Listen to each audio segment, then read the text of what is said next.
influences public debate, fuels partisanship, and deepens societal fractures. Participants are encouraged to reflect on their own context and consider ways to foster more inclusive communication. And for Pak Mike, the floor is yours. Okay, sorry for the camera issues, everyone. Because of that, I'm about 15 minutes delayed. If I start talking too fast, please somebody just go like this, okay? So this presentation, I'm filling in for somebody. I don't know who, somebody needed to reschedule, so I got dropped in the slot. This presentation is kind of a mix of many different presentations and talks that I've done over the last few years. At different places, including, in Palembang and in Sumatera Utara, also in EIN Kediri. I've been talking about these issues surrounding a lot of what we'll talk about today a lot. And so when I was asked to speak, this is what I went to.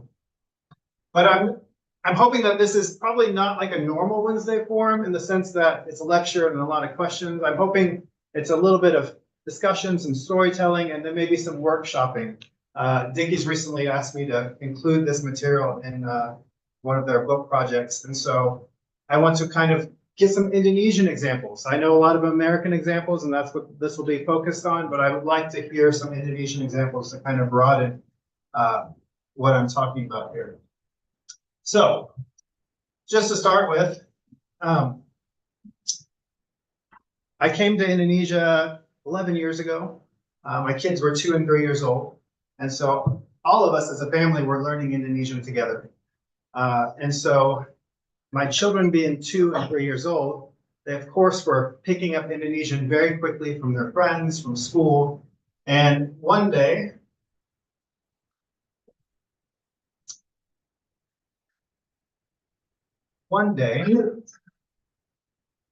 my son said, "Dad, I'm hungry. I want some bread." And I said, "Oh, you want some roti?" And my kids started laughing at me. And I said, "What? Why are you laughing?" And they said, "Dad, you said roti. It's roti." And so even at like 1 year into living in Indonesia, my kids are making fun of me because my Indonesian is not as good as theirs. Now, when I spent some time in the Middle East, probably about 20 years ago. And when I first went there, of course, I didn't know Arabic and I had to learn Arabic. And so the first thing I had to learn was Ana Karibin Safara Palestiniya. I live near the Palestinian embassy because no matter where I ended up, all I needed to know was to tell the taxi driver I live near the Palestinian embassy. Now, as an American, that was an interesting thing because it seemed like every week there was a demonstration. And so every time there was a demonstration, I couldn't go home. American and Palestine relations being what they are, especially 20 years ago, it just wasn't safe. And so we turn down the street, we see a demo, and I just have to sit there at the end of the street at a coffee shop and wait. Now, one of the interesting things is, as I learned, there's no P in Arabic. There's no Pa. So we fight over this word Palestine, and what do we call this land? And yet it's Palestina with an F. Another thing, as I'm walking around, I'm seeing all sorts of, Western brands. There's Western restaurants. Of course, there's KFC. I think I don't know if there's a country that doesn't have KFC, but in my country, KFC isn't really a big thing. So it's really interesting that Middle East and here in Indonesia we love KFC so much. So I see this logo, and of course I've already heard some people say, "What is it?" Pepsi. Yeah. But what is it in Arabic? Yeah. Deepsy. Why? Because there's no P. So just like Coca-Cola is Coca-Cola, Pepsi becomes Deepsy. And if I were to say Pepsi, people wouldn't necessarily understand me. If I were to say Coca-Cola instead of Coca-Cola, Coca, they wouldn't necessarily understand me. Now, what do we do? What do we do when there's no letter in our alphabet? Well, we adapt, right? And so the ba, usually with one dot, becomes pa with 3 dots. But just because we add a letter to our alphabet, does that mean all of a sudden everyone can pronounce it? Of course not. So even though now in Arabic you will see a pa, you'll see a va, a fa that has an extra dots to do the v. It's not something that's necessarily natural. Why? Because there's a period of time as we're developing as children when if we don't hear a certain sound, and it's about 18 months or so, 18 months or 2 years. If we don't hear a certain sound, we may never hear that sound. We may never be able to distinguish it because of the way our brains are wired. For instance, in India, there's like 4 or 5 different D sounds. Now, most of us, we speak Indonesian, we speak Arabic, Arabic kind of has 2 D sounds, but we only hear 1 or 2 D sounds. But if you go in India, you hear these multiple D sounds, and if you're not raised in that country, in that environment, you're never possibly ever going to hear that. Now, here is a word. While we're talking about keywords, what is this word in Bahasa Indonesia? Pantai. Yeah? All right, we're on YouTube, okay? We're on YouTube. So we have to be careful here, okay?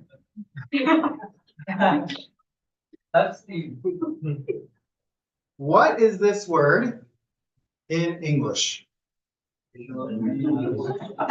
Yeah, come on. Sure. Short, well, shorty, yeah. That's a very careful one. Often when we're learning new languages, maybe it's hard for us to say a word, and so we insert another word that we know or it's easier to say, or maybe we don't know every word. For instance, maybe I don't know how to say something is bad. I might just say tidak baik. It's not good. What is this word in English? Beach. Yeah, beach. Oh, careful now.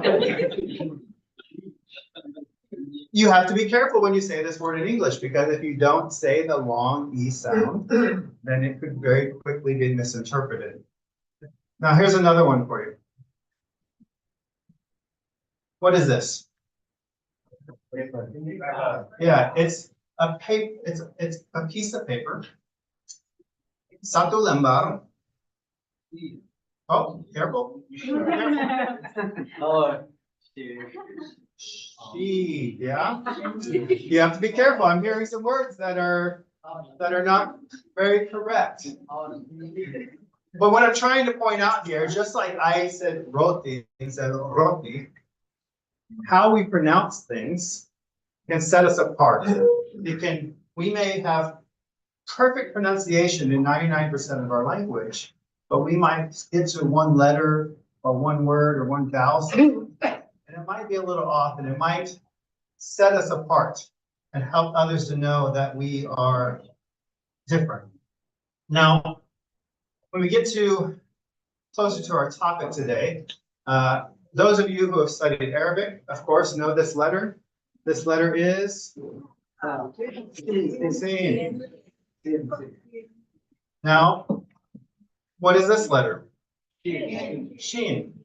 So just like the ba and the pa, or the fa and the ba, Sin becomes shin with these 3 dots. Anyone know this letter? Sarjana Teologi? Huh? Yeah, so this is shin. This is shin in Hebrew, Bahasa Ibrani. And you can kind of see the connections there with that 3, kind of that W shape in both words.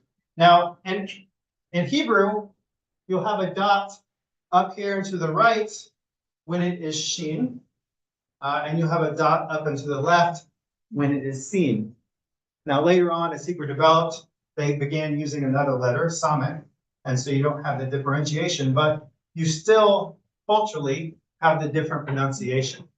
But just as Deepsea is an Americanization of, Arabization of an American brand, you don't necessarily have the ability to pronounce that carries over. And so that brings us into where we get this word shibboleth. And I will give you a little bit of background before we go into this. And I'm going to ask for a volunteer. Maybe Afkar, if you can read this for me in a second. But what's happening in this passage is you've had the Israelites, they've left Egypt. They've been in the desert for 40 years. They've gone into what is the promised land, which the land of Canaan at that period of time. And in the book of Joshua, it appears that they've conquered the land and the land is fully in control of the Israelites. But what you see in the next book is that's not so much the case. The act of conquering the land is still ongoing. And the reality is these 12 tribes of Israel aren't always working together. And so what you have in this passage, before this passage, is you had the Gileadites. The Gileadites were from the tribe of Manasseh. They were fighting an external enemy, external to the Israelite tribes. And they called on other tribes to help them. And Ephraim was called on but did not help. And so here we have Ephraim coming back to Gilead because Gilead ended up winning.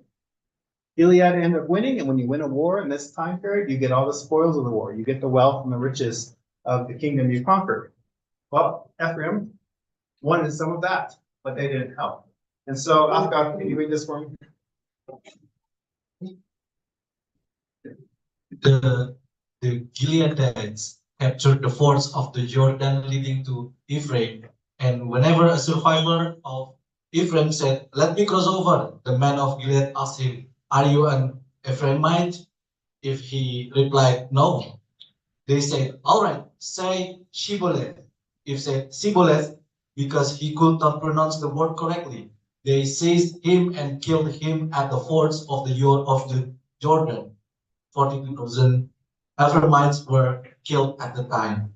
All right, so these are two tribes of Israel fighting against each other. Gilead has once again won the battle, and all the refugees and survivors of Ephraim are trying to return home. But there's a password.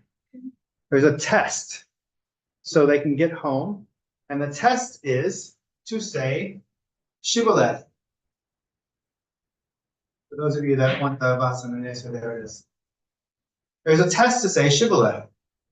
Why? Well, evidently, the Gileadites and other Israel tribes could pronounce the sh, but the Ephraimites could not. It was not part of their vocal ability. And so you asked them to say shibboleth. Maybe they couldn't even understand or hear the difference. Maybe they couldn't pronounce the difference. And so they said shibboleth. And by the act of saying shibboleth, they were killed. And so this idea of shibboleth is something that has continued on and taken on different connotation and different meaning. And we'll talk more about that. But most common when you'll see it today, maybe you'll be logging into a website, and you might see up in the navigation bar shibboleth.www, something like this. Why? Because shibboleth has become kind of synonymous with password.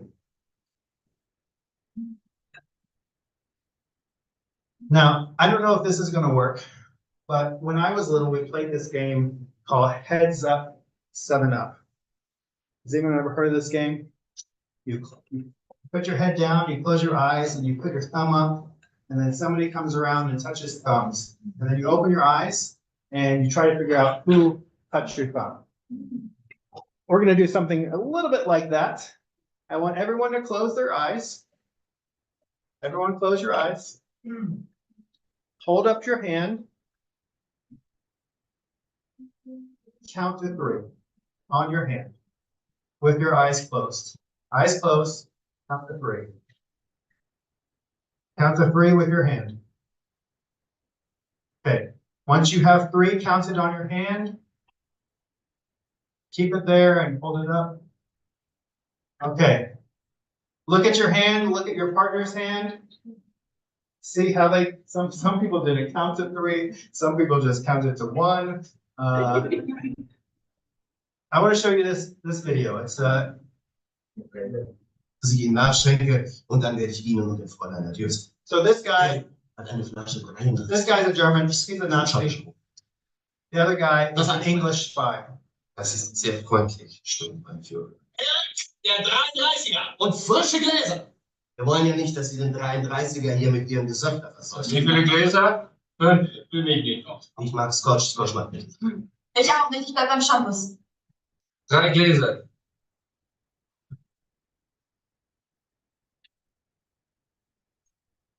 All right, that's all you need to see. So the English spy says 3 glasses. How many of you held your hand up like this to count to 3? How many counted to 3 like this? So I have German friends, many German friends come to Indonesia to study, and knowing this scene, it's really interesting to watch them count. 1, 2, 3. Because as an American, I count 1, 2, 3. And so what happens in this scene is because of how he says 3 with his hands, the Nazi knows that this is a spy. He knows that he's not German. It's a litmus test or a shibboleth in knowing who's on the inside, who's on the outside.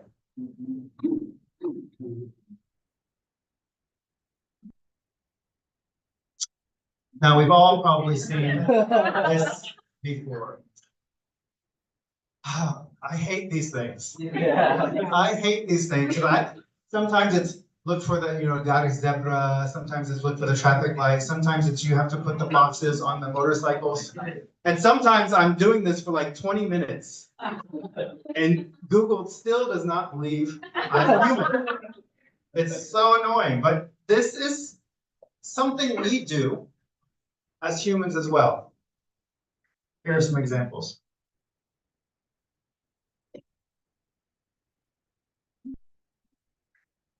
Now, if I wanted to be tricky, I probably could have gone to some of your Facebook accounts and pulled off pictures, because in a room this size, surely there's some of you that, stand with Palestine. Maybe a couple that stand with Israel. France, we have Stefan.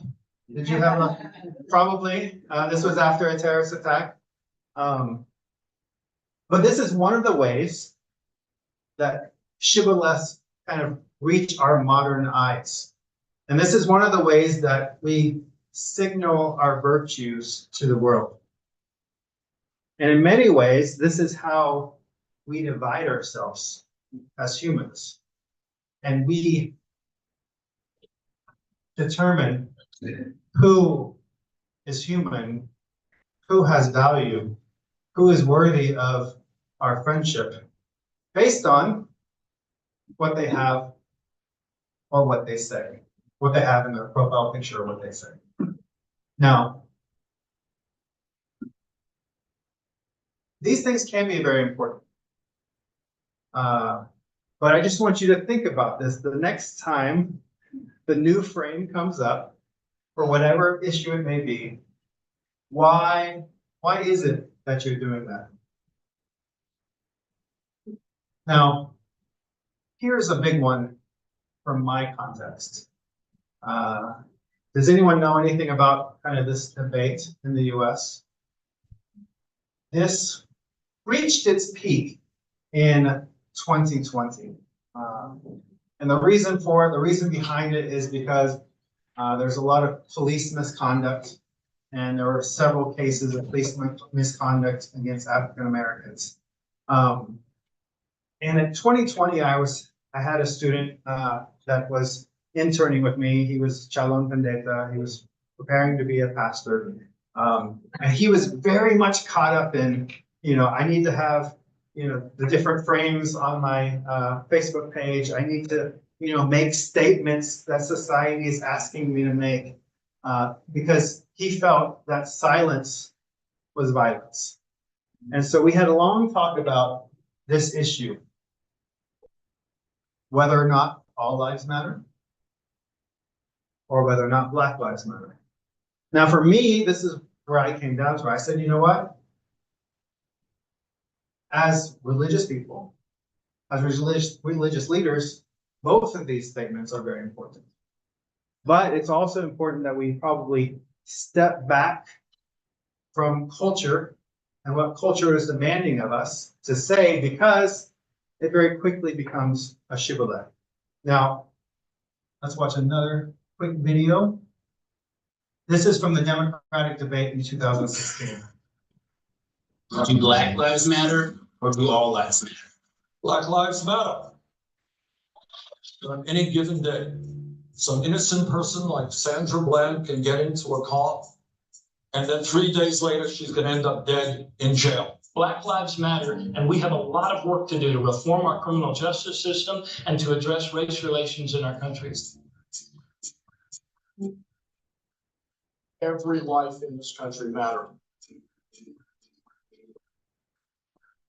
We've got to do more about the lives of these children. We need a new deal for communities of color. So in 2016, if you look at Google Trends, that's kind of when Black Lives Matter first takes off. By 2016, the Democratic National Committee's debates for who is going to become the presidential candidate, this had already become a shibboleth. It had already become a litmus test for candidates on whether or not they were basically savvy and aware of issues of race. And so as you saw, the first two candidates quickly said Black Lives Matter.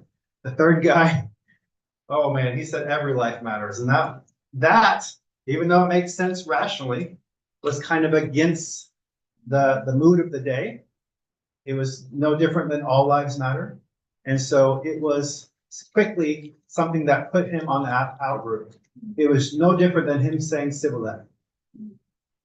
Hillary Clinton, she also kind of went around the issue, and she was vilified for it.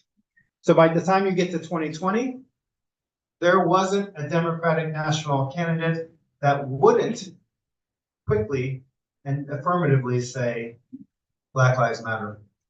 Now, when I first started putting this presentation together for another presentation in 2024, as I was looking for memes about some of the issues we'll talk about, this is what Google warned me.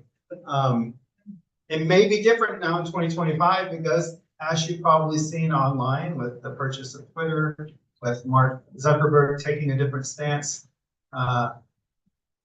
there seems to be a shift away from concern for hate speech and back towards kind of an uncontrolled freedom of speech. Here's a meme that I did find, and how would you interpret this meme? Somebody give me some feedback there. What do you think this meme is saying? Anybody? Anyone maybe raise your hand? 2020 COVID test, Yeah. 2021 immunization, Okay. 2022 Ukraine, Yeah. and Israel. Yeah. So whether this is the media or the government or whoever, somebody is hypnotizing you, that kind of, this is what you need to have in the focus of your mind. And this is kind of maybe the litmus test for you as a human being. You know, how concerned are you about COVID? How concerned are you about vaccination? How concerned are you about Ukraine 2023? How concerned are you about anti-Semitism? Now, we could continue on 2024, 2025. Imagine if I did a poll, many of you would probably vote on some of the same things. Why is that? Well, it's because as our societies polarize and as media polarizes, tends to push one thing to the front. And as we saw, maybe those different photo frames, this is another way of how we judge people based on where they are on a certain belief. And it just gets worse as we continue. Now, the words we use, they matter. So here we have pro-life and pro-choice. These words are very important to the American debate on the issue of abortion. Now, why would you say they chose pro-choice instead of pro-abortion?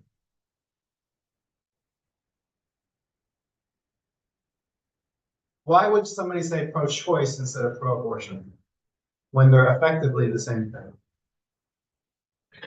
It's framing. You want to frame your argument or your system of belief in such a way that it's positive, right? Nobody really wants to be for abortion, but they want to be for choice. And who wants to be against choice? It sounds bad if you're against choice, right? Now, so pro-choice and pro-life are kind of the shibboleths of each group. Now, pro-choice is transition. Does anyone know what it's transitioned to? Starts with reproductive freedom or reproductive rights. And again, why are these words used? Who wants to be against freedom? Who wants to be against somebody's rights? Now, there are, of course, other ways that this works out. Pro-family instead of anti-LGBT. You have marriage equality instead of what used to be same-sex marriage. You have, here's a fun one, enhanced interrogation instead of torture. And one more, this is one Americans hate, the Patriot Act. Sounds so patriotic, it sounds so good. Who wants to be against something about patriotism? But it's really all about government surveillance. I'm not going to ask you, but I'm sure if I went to your LinkedIn's, many of you would have pronouns in your LinkedIn. For me, that's very helpful because many times Indonesian names can be both masculine or feminine. Yeah. Not always the case in the US or Western countries, but there are many countries that, sometimes it's reversed. And so there is a helpful reason to have pronouns. But the use of pronouns, at least in the US, has become this polarizing thing that divides people left and right. Can you imagine what people would think of me if I walked around with a MAGA hat?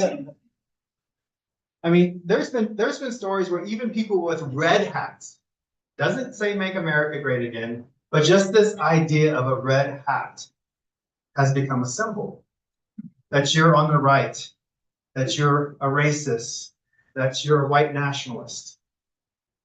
And so this is one of those things in American society that really separates people.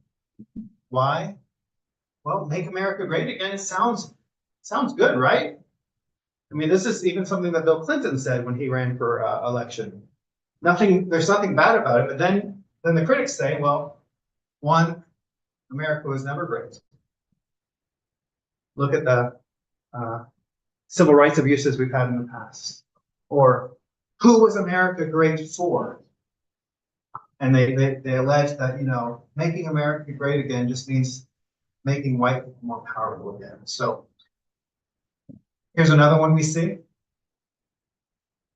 During 2016, but especially during 2020, we had huge protests around the country. And many of these protests involved burning buildings, burning police stations and things like this. And what's interesting to watch, and I was in Indonesia at the time, was just to watch the media bias unfold. And so you have, for instance, here, fiery but mostly peaceful. And this is one of those things that people attack. When they attack the media, when they try to call it fake news, this is one of the things. Fiery but mostly peaceful. And then we have a difference in January 6th. January 6th, there was a violent protest by Trump supporters that entered the Capitol building. And the way these two things are pictured and portrayed and spoken about in the media shows a clear bias. And people are starting to see that. Now, if we keep going, I'm not gonna, so we don't have time to show this, but this is what's known as the very fine people comments by Trump. So there was a protest with people from the left, people from the right. It was over the removal and the removal of statues and the renaming. And Trump said, and if you watch this video, he's arguing with the media, and he's trying to kind of come towards the middle ground. He's saying, you know, there's bad people on the left, there's bad people on the right, but there's also fine people on the left, and there's fine people on the right. Well, they use that to say Trump was saying that he was supporting white nationalists and neo-Nazis, even though in this interview, he outright denies that and denies them. Let's come closer to CRSS and ICRS. How does kind of this concept kind of fit in with what we do here? Now, I'm coming at this from somebody who I very much consider myself a centrist, but I'm white, I'm evangelical, and I'm a Christian. And so naturally people put me as a far right, you know, alt-right, right-winger individual. And, you know, in some ways that may be fitting, but in many other ways it's not. When we speak of issues surrounding climate, this is one of those things that's very, very polarized in the US. And the language we use will determine whether or not people consider us on the inside or the outside, whether they'll receive our instruction or our articulation about the facts, or whether they will outright reject them. Now, why is that the case? Well, one of the reasons that people on this side, on the right, will argue is in the 70s, climate scientists were saying, well, we're coming towards a new ice age. In the 80s, we had pollution crises. We had crisis stampa in America, for instance. In the 90s, you had the ozone layer. In the 2000s, you had global warming. In 2010s, you had climate change or climate crisis, climate emergency. And so when people hear these terms that are at the forefront of our media, they start to choose to accept them or reject them. And the thing with the shibboleth is, if you're on the outside, if you're an Ephraimite and you're asked to say shibboleth, you may not realize that saying shibboleth is your doom and automatically puts you on the outside. For us here, most of us here who are in a different context, in a different community, different language system, when we write in English about issues like climate change, we may not realize how polarizing that language is in an American context. And so I'm trying to drive us towards caution in the language we use, because it can determine whether or not we are accepted. Oops. We know this little fun girl, Greta Thunberg, who came on the scene, and she was very powerful in her messaging. But what we see in the polarization is often as the poles move further and further apart, and as people are pushed to the left or the right, there are people in the middle that fall away. And so, for instance, Just Stop Oil. I'd say probably most of us in this room are pro climate action. We want to do something to improve the environment, to make sure that we have clean water, clean air, that we have a world that will sustain our humanity for generations to come.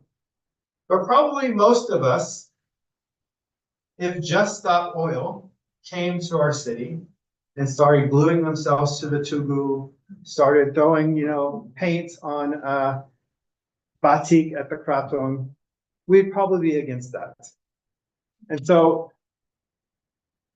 in the same way, we have to be careful of the words we use, because the words we use can be just as polarizing as groups that perform action, because words have power and they perform actions as well.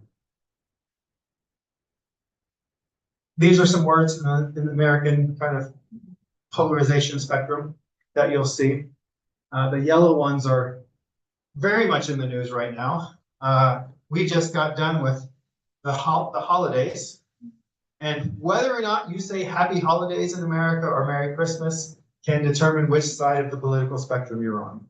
So Happy Holidays is kind of left inclusivist, whereas Merry Christmas is right-wing exclusivism. Now, other things important to the right now is CRT. You probably all know Doge.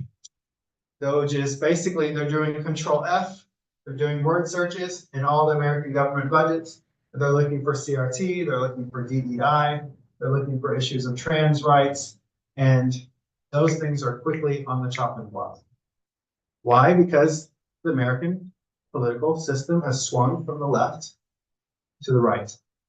And so how these government programs have been named, because you think it's a Democrat-controlled government, and the Democrats are largely for these things, for CRT, for DEI, for these other things, then if you're going to write a proposal for funding, you're going to use the shibboleth that they approve. Oh, you're going to use the in-group words. Well, what happens when it swings back over this way?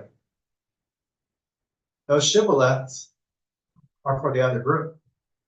So if you're not using the right language, you're quickly going to lose funding, or you're quickly not going to gain additional funding. So why was this all on my mind to begin with? Well, here at ICRS, we've had this polarization project for the last couple of years that's continuing on, and it's about how do we mitigate polarization. And so a year and a half or so ago, I was asked to speak on polarization and speaking specifically on sustainability. And in doing so, a lot of what we were talking about polarization came up, and how we discuss and how we think about this thing. And so this is part of my presentation for Win Sumatera Utara, which I was specifically looking at religious language and polarization and how our language polarizes. Now, some of these words come straight from our religious text, yeah? But you can see how quickly that they can become polarizing if used in the wrong context. Some of these words, if you use them in the mosque, it's no problem, right? These are inside words. But if you go out into Pancasila society, they quickly become issues. They quickly become words that identify you as a certain type of individual and with a certain ideology. Christians, we have the same thing. We call people non-believers. We call people pagans. We call people animists. Of course, in Indonesia, we have all the isms. All these isms are really bad and seen as something that is anti-Indonesian, at least to a certain segment of society. We may use these words. One time I had an ICRS student, he had talked about extremism. And I questioned him. I said, okay, let's look at your beliefs. And I said, do you believe this? And he said, yes. I said, do you believe this? And he said, yes. And I said, do you believe this? And he said, yes. I said, those are extremist views to people on the other side.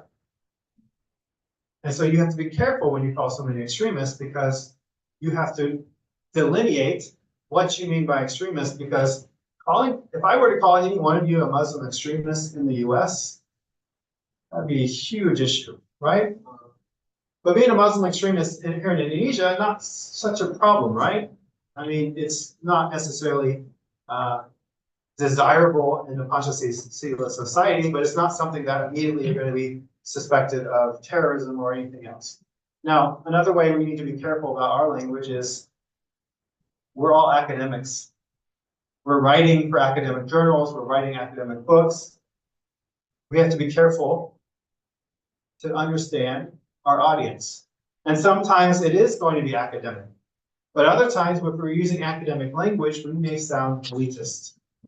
And so when we're going into the community, we need to make sure that we're using language from the grassroots and language which is accessible. Now, we bring this closer to some of our theory. From the earliest anthropological and sociological works, we've seen and learned how language serves to both unite and divide. Now, as language and study of language continues, study of societies continue, we of course see that even within one specific language, the word choices, as we've seen today, the word choices we use can either unify, bring people together, or it can divide. And of course, we see this on Twitter, on TikTok. The wealth of information we have access to allows for even quicker and deeper polarization than ever. So this study, they're actually looking at trolls. So not necessarily real people, but troll accounts, sometimes probably using AI to push a specific perspective. And they saw over time the increased use of these polarizing words. So things like Black Lives Matter, things like All Lives Matter. And why were they doing this? Because they're trying to push social conflict. It's non-American actors speaking in a worldwide accessible forum like Twitter or Facebook, pretending to be Americans, pushing polarized language to divide. Something we need to be aware of. Now, this is, when we get to Habermas, this is probably where I think we need to go. When we think about communication, when we think about CRCS or ICRS and how we're concerned with interreligious dialogue, how we're concerned with public education, Habermas is trying to kind of move away from what traditionally is known as communication, which is very strategic, it's very logical, it's very rational. Oftentimes it's an attempt to win the debate or the argument. And he's moving us towards more communicative action, which is this idea that we speak to one another, not to win an argument, but in a desire to better understand the other. I would imagine if you look at debates on the internet, on Twitter or on Instagram, there is not a lot of desire to understand the opposite view. I think it's for us as academics, for us as religious leaders, for us as people concerned about interreligious dialogue, we need to move towards understanding the other. And if we continue to use polarized language, I think it's to our detriment. Why? Because the more we use polarized language, the more we only speak to a small segment of society. But as we open up our language and use more unified language, the more we have an opportunity to speak to all of society. Here's a little funny video for you to watch. What a wonderful world, 라고. Huh? What a wonderful world. 네. Shibbloeths, BLVET. Red velvet? Yes, red velvet. 뭐라고요? Red velvet. Red velvet이요? Red velvet. Wow. 뭐라고요? Red velvet. Red velvet? 정답. 정답이니? Okay. I think that's enough for you to get what's going on there. This is Korean game show. And although she's Korean, she grew up in America. She speaks perfect, American or perfect English with American accent. And so she responds often to an answer which isn't English, maybe an American topic, with English with an American accent. But nobody can understand her. Why? Because she's speaking English with an American accent. But as soon as she speaks English with a Korean accent, it pops. And so that's kind of what I want us to think about as we maybe write, as we go into society and teach, is we may have the right answers. She had all the right answers in that game show, but people didn't understand. People were dismissing her answers. There's another scene and another clip where she got it wrong, but she was actually right. They just didn't understand her accent. I want us to think about that when we write or engage society. We may have to speak in a local accent. We may have to adapt to the local population or our audience so that they can understand. And that may mean different word choice. Now, I've done a lot of teaching of academic writing over the last few years. And so these are some things that we probably need to think about. Acronyms are racist. Anyone ever heard that? Yeah, so this came from America. We have lots of acronyms in the US, things like FBI, ICE, DHS, and not all immigrants know what these things are. Just as I, as an American living in Indonesia, don't necessarily know what all these acronyms are. Here's an example. I was in this meeting with ICRS one time, and we kept talking about PKS. And for many reasons, we talk about PKS at ICRS. Like there's legitimate political and religious reasons why we might talk about PKS. So what does PKS mean? Partai Keadilan Sejahtera atau Perjanjian Kerjasama. So it could mean this political party, or it can mean a cooperation agreement, right? Here's one from the US.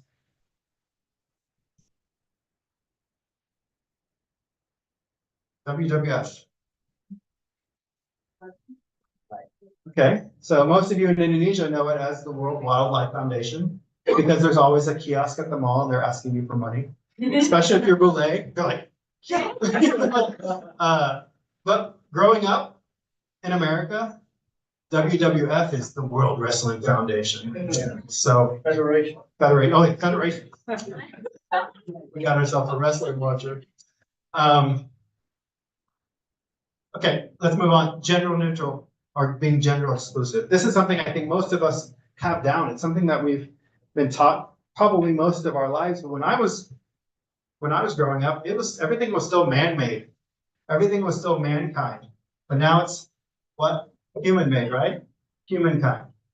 Ableist language. What are some examples of maybe? I'll just give a few. I don't know when you want to say shibboleth in here. We might say something about something being lame, as it's not good. But lame can also mean somebody that cannot walk. So we might say turned a blind eye to something, or that falls on deaf ears. Those things are a little bit insensitive of people that are different. Idioms. Using idioms in our writing can easily separate us from our audience. Here's one that I grew up saying this word. I never really knew what it meant. Jerry-rig. You also get jerry-gin. Jerry can. Jerry means German. So to jerry-rig something, it means you're just kind of fixing it temporarily. But in a way, it's a ethnic slur. Of course, we can do other ethnocentric things. We can talk about the first world, the third world, instead of developing nations. Other ways we might be less precise in our language would be, we might speak of natives or indigenous. Now, we talk about indigenous a lot here, but it seems to be an accepted term. But some people don't like the word indigenous. Why? Because it's also close to indigent. And even though they have very different meanings, because they're so close, some indigenous people don't like that word. And so it's also important to use the terms that are precise and or self-identified. So ask your group what they want to be called. Don't put a term or a name on them, but ask them what. And this is where we'll end. How can we write? How can we teach?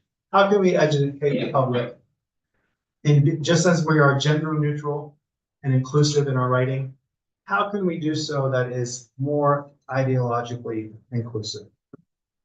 Now, I talked with that student in 2020, as I said, about Black Lives Matter, All Lives Matter. And he was of the opinion, he said, you know what?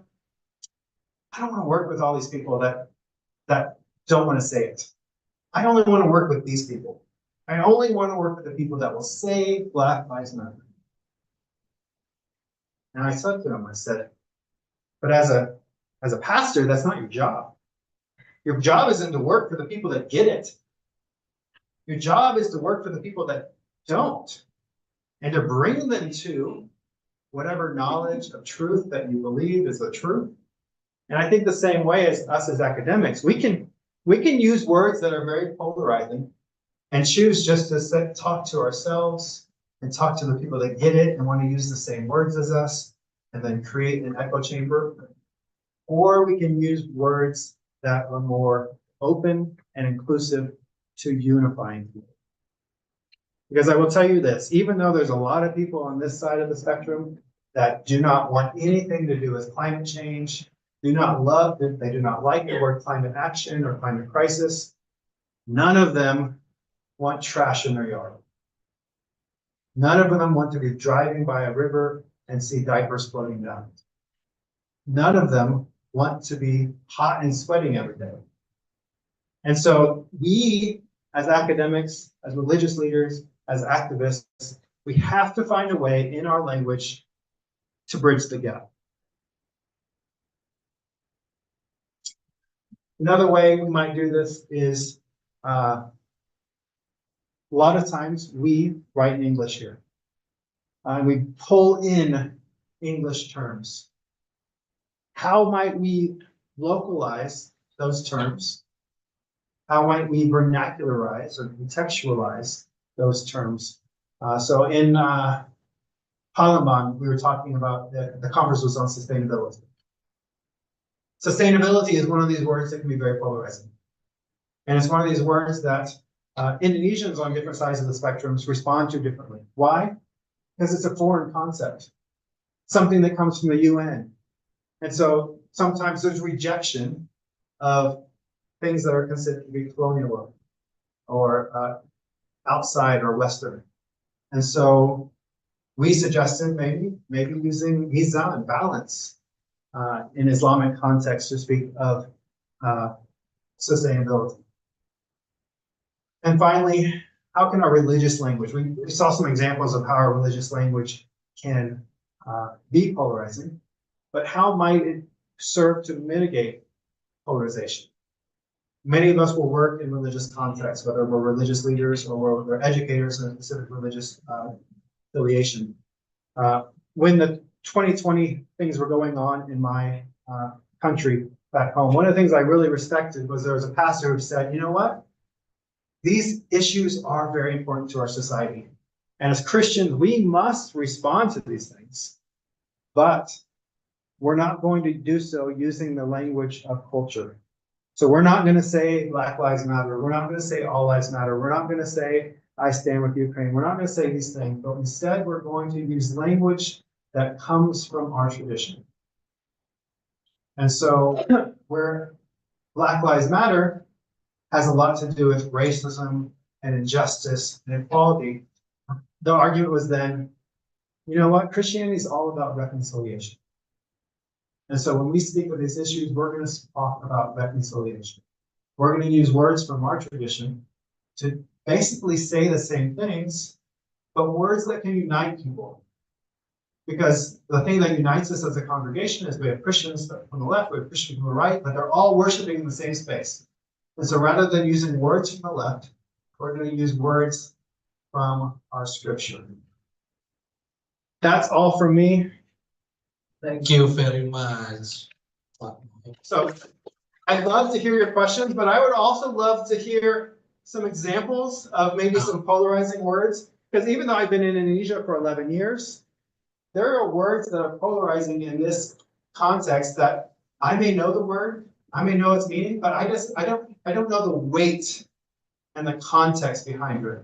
I tried to look for some of these words in Indonesian. So you have like kadrun and cebong and things like this. What are some other words like that? Those are things I want to hear because as I develop this chapter for Nikki, I want to know what in this context, how those words are meant. So please feel free to talk. Don't have to ask a question. You can just give example. Okay. Based on I visit Banda Neira in 2022 and meet the local people from Moden community.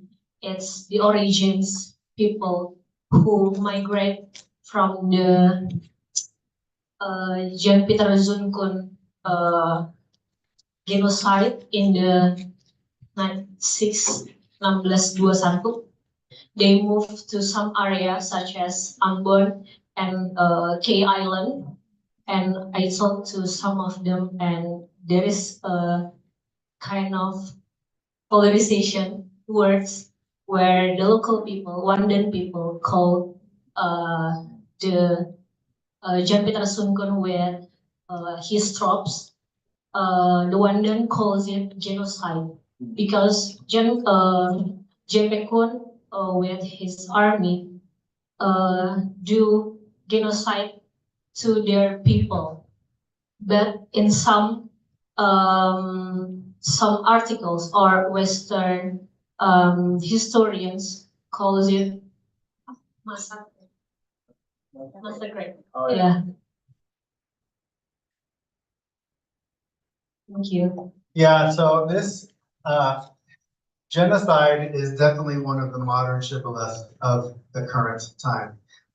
When I gave this presentation, a presentation like this in Sumatera Utara, when I just talked about the shibboleths and how divisive they are and how they push people to the left or the right. They draw lines in the sand and they say you're an insider, you're an outsider. They don't unify. They don't bring people together. I just given this, whole long hour and a half talk about this. And then the last question before we broke was, okay, Pop, what about Palestine? Is it genocide? Now, this was a year ago, so it wasn't as devastated as it was today. But that becomes a shibboleth.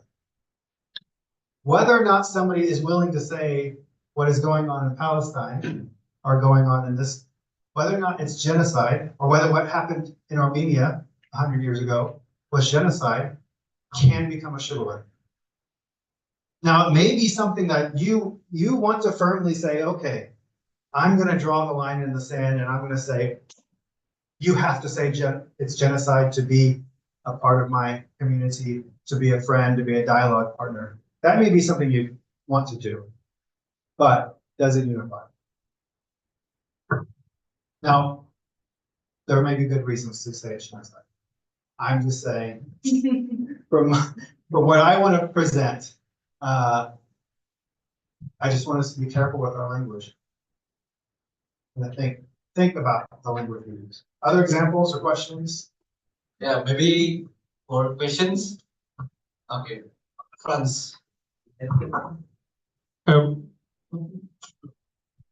Thank you for this very interesting presentation, and I think everybody would agree that we have to be careful with our language.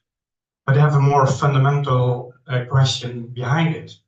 The title puzzles me a bit. Language or words divide or polarize. I ask, what is the theory of language underlying this? there are various ways of looking on the relationship between language and social realities, cognitions. You can also say the opposite. I mean, if you are a social linguist, you say exactly the opposite. It's not a language. It is, let's say that, developed society, ideologies, power interest that influence the language, just it is the opposite way. Or you say, well, it is somewhere in between. And the language constitutes something, but the language is also constituted by societal processes. Moreover, cognitions, brain activity, and you refer to the framing theory. I mean, that's very clear that it is not a language, but it is our brain activity that limits. So the underlying question, so fully agree with what you say, but I'm more interested in the underlying linguistic theory. You refer to Bourdieu and other scholars who would stress more the dialectical relationship between the linguistic and the non-linguistic dimensions of reality. Yeah, ask me after the chapter is written. So where I'm trying to go for this is just to kind of present this idea of shibboleths as something that these passcodes or passwords or these words that line, and these are the things that serve to divide. As you'll see, as you look at language and theory, that language serves dual purpose. I mean, it does serve a purpose to bring people together. Even these words that are very polarizing, they bring people in that in-group together. But what they also do at the same time is they divide. And so what I'm trying to do here is more of a pragmatic application of kind of our work as scholars in the sense of just being cognizant that the words that we have may carry meaning that is different than we understand. And so you especially, I mean, you're working in a language, English, that is your second or third or fourth, sometimes even fifth language. And just as I know many words in Bahasa Indonesia, I know the meaning of them, but depending on the context, it may have a very different meaning. And this is often seen in cuss words, maki-maki. Like I may know a word is bad, but I may not know how bad it is because I haven't grown up using that word. I don't know the levels. Just as many people, we engage with a lot of international students from Europe who have perfect English, perfect English, but then they start using words that are very bad, very, very bad in American English. Why? They know the meaning, they know it's bad, but they don't know just how bad it is. And so that's what I want us to leave with today, is just being cognizant, just as when we talked about in the study of religion, you have to be very careful with the terminology we use, for instance, religion. Why? Because religion has different meanings. So when we use words like climate change, we all know what that means. We all have a basic idea. But what does it mean to different groups? And so if we look at some of those theories, it should, the list of theories here is just more so for you as students connecting issues of language maybe to your work. And so I know some of you are using Bordeaux and using power structures and things like this, and how language can become a power structure. I know some of you guys are doing work on digital media and digital religion, and so that third one was kind of for you. I'm not necessarily in my chapter going to move towards either of those or develop a clear theory on language or draw from a clear theory on language. It's more of a application of this reality. I know that wasn't an answer, but yeah. Maybe I want to add one example. Yeah. Like oknum, and also the institution name, like oknum polisi and policy itself. Usually it's a word, oknum word is a safe word for the media to not get UU-ITE, right? Oh yeah. Yeah. But you also have policy and PNI. These are also divisive things, which side are you on? One? Okay. Yeah. Thank you very much, Mike, for the very good presentation. I learned a lot. You know, when I was studying in Boston in the US, I used to say military, you know, using British accent. And my American professor used to say, what, the milk industry? And so, and I get that a lot. So there's that sort of divide as well. So I don't know to what extent this is also part of Americanism of the English language and how it's used, how it's abused. You know, the British comedian Michael McIntyre, for instance, you know, he likes to make fun of American English by saying, you know, it's not enough to say horse riding, but you have to say horseback riding, right? And rubbish bin, and then you have to use paper waste basket, and you know, all these unnecessary words that are put into American English that are not very necessary and useful, right? So there is that aspect to it. But then if you look at the media, I mean, you talk about the media bias, you look at the Israeli genocide, right, for more than 1 year, and you look at the media, and it's very clear that Palestinians are always dead. They're always suddenly dead. They're never killed by anybody, right? But the Israelis are always killed by somebody, and it's usually Hamas, Hezbollah, and all, right? So there is a media framing that is embedded in the American mindset, embedded in the American media to make people, to teach people how to think, or to sort of frame people's mindset in the way they look at the war or genocide. So my question is, and I think this is much more substantive than my earlier comments, and that relates to how much of this is political correctness. Maybe this is a form of political correctness gone berserk, and that people are becoming more sensitive these days, that people are treating maybe language too seriously.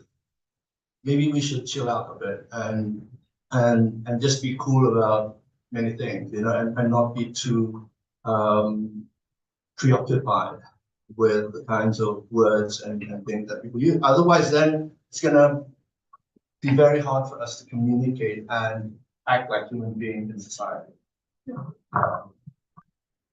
Yeah, agreed. I very much agree with this in the sense that there is this, I think, political correctness is even up here versus free speech. I think what political correctness is basically a way of defining shibboleths in the sense of you can't use these words and you must use other words. For instance, when you look at citizenship, are they illegal aliens? Or are they undocumented citizens? Or are they asylum seekers? Are they refugees? Are they illegal aliens? These are words which, depending on which part of the issue you're on, determine which is the politically correct thing to say. And so I do like Habermas in the sense that Habermas is pushing us towards mutual understanding. And so that's one of the things I will always do with students. When they use a term, I will ask them, what do you mean by conservative? What do you mean by fanatic? Because the reality is, what I mean, or what I hear when I hear those words, and what they mean when they use those words may be very different. And so I do think that we need to push ourselves towards a dialogue of mutual understanding, because what happens, I think, is when we don't seek to understand, somebody uses the word conservative, I have in mind what conservative is, and we're speaking past each other.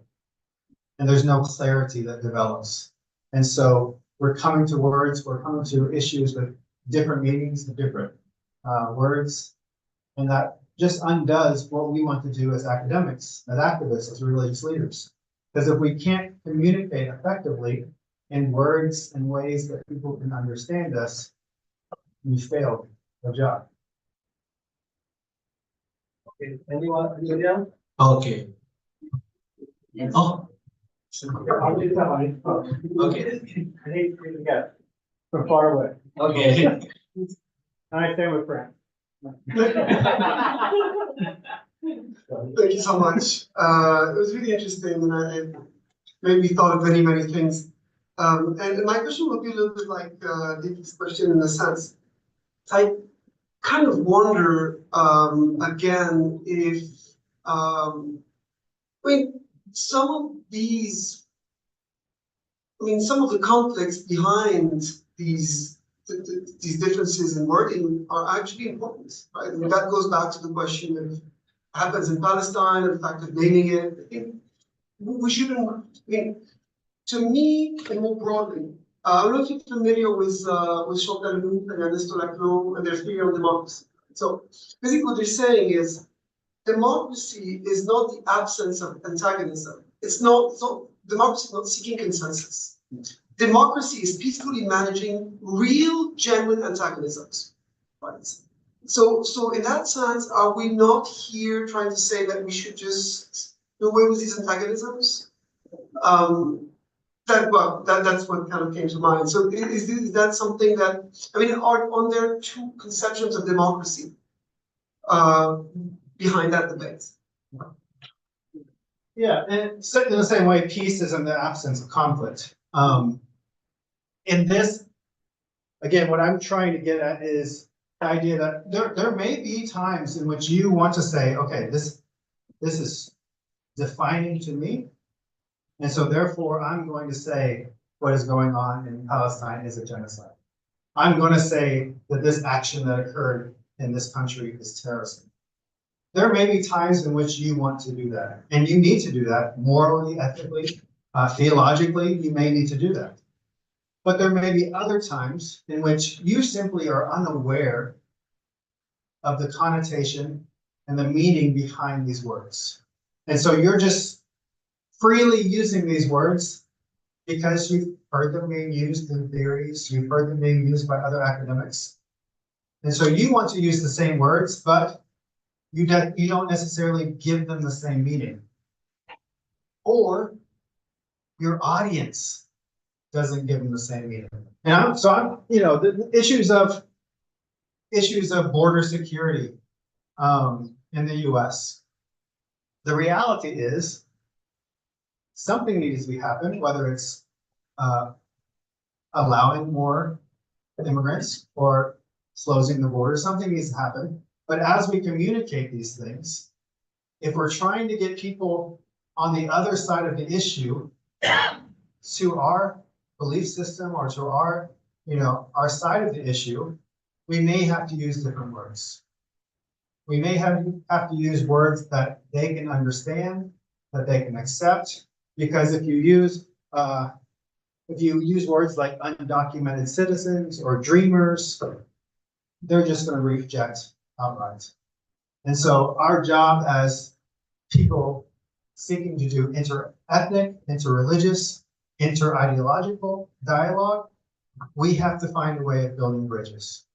Now, as people are doing dialogue, I think that's important now. If we're just looking at making peace, preserving peace, and things like that, yes, of course, these multiple antagonisms can exist. We're not saying, I don't think it's healthy if there's not multiple opinions on any given subject. And the reality of why America is in the state it's in is because we have a two-party system. And on almost every issue, people are lined up to the extreme left or the extreme right. And people forget that there's a sizable middle. And because of the language being used, there's no language which articulates the middle. And so maybe we as politicians or civic leaders need to give a language to that middle dimension. Okay. Maybe for 3 more questions. We sometimes refers to the pre-Islamic era as Asrul Jahili, the age of ignorance. While that era is the most peak in Arabic literature and Arabic poetry, in fact. But the Arab themselves is called that the word ignorance in Jahili is not the opposite of knowledge, but the opposite of politeness. But yeah, that era is the peak of Arabic poetry, as poetry is the par excellence of Arab. So yeah, maybe we prefer the word pre-Islamic era. So to bring this to a kind of a religious language, I have a master's in theology with a focus on missiology and sexualization.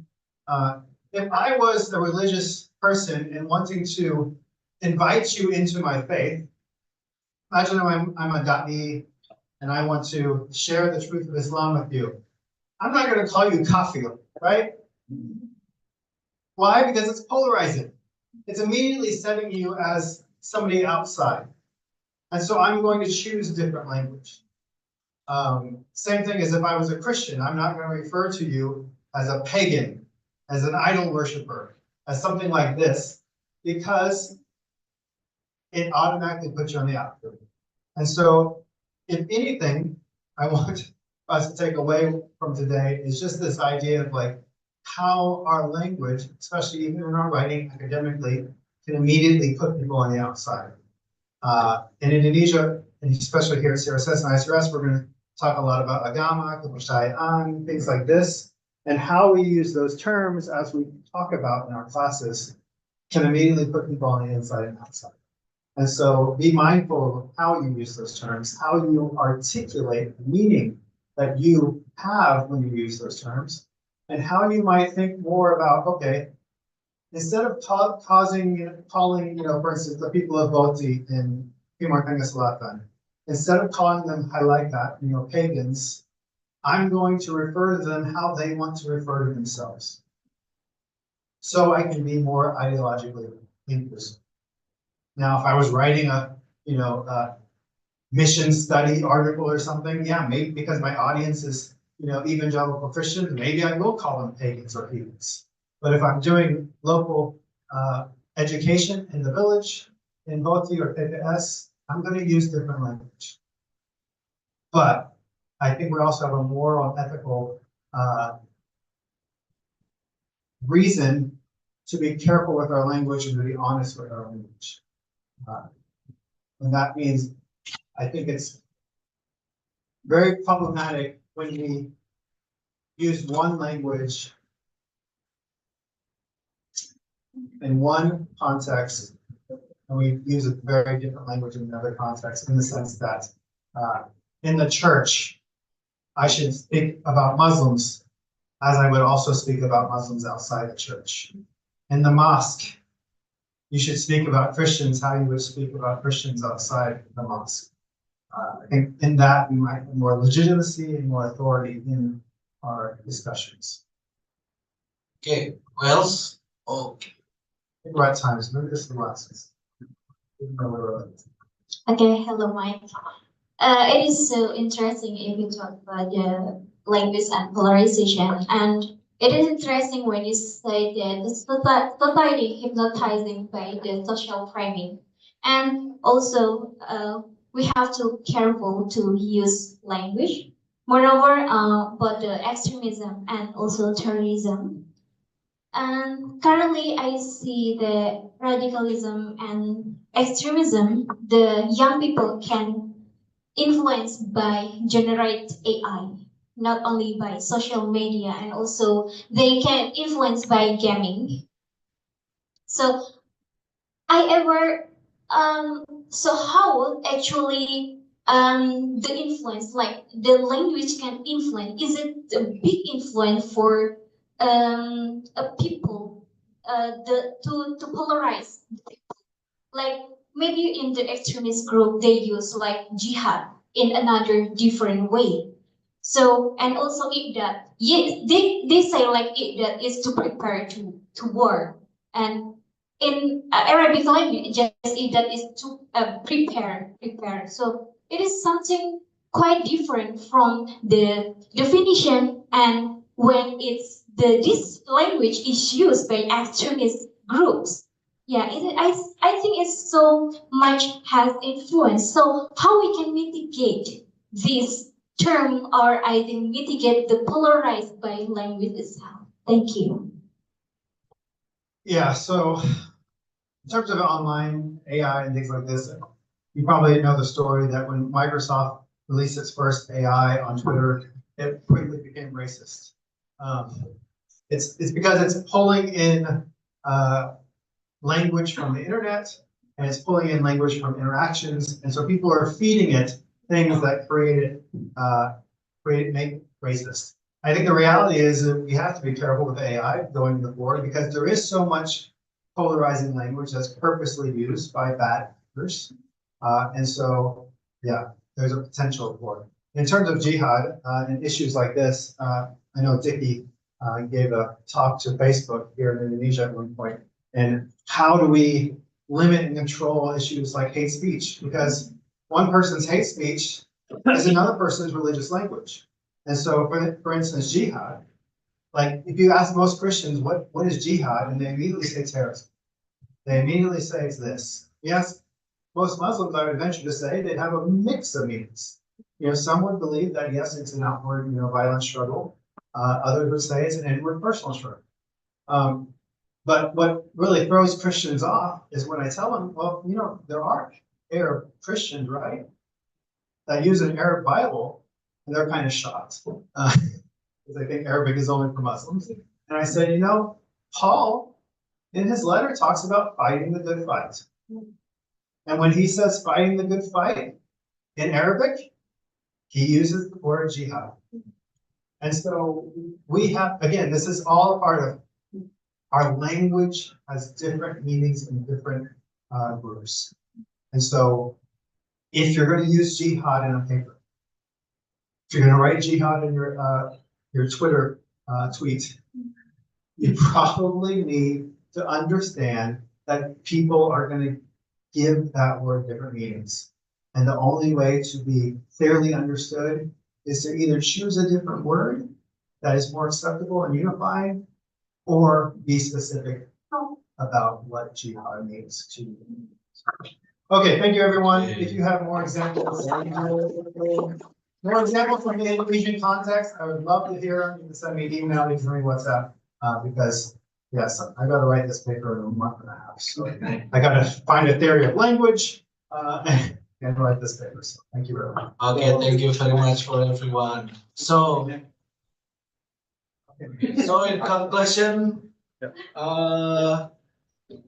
we have our term, our sentence about be careful with your mouth. Your mouth is your tiger. Yeah, right? Mulutmu harimau. Yeah. Okay. For the closing, we have, as usual, Mike. We have merchandise. We have gift from CRCS and ICRS. Maybe Pak Zain and Pak Diki can move forward.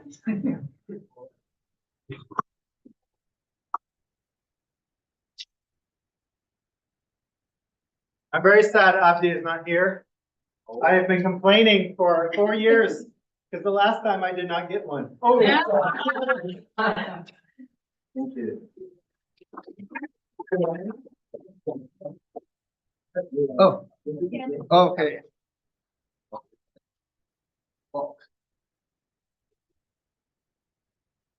Thank you. Okay. Okay, thank you everyone. So Wednesday forum is over, and we can see for the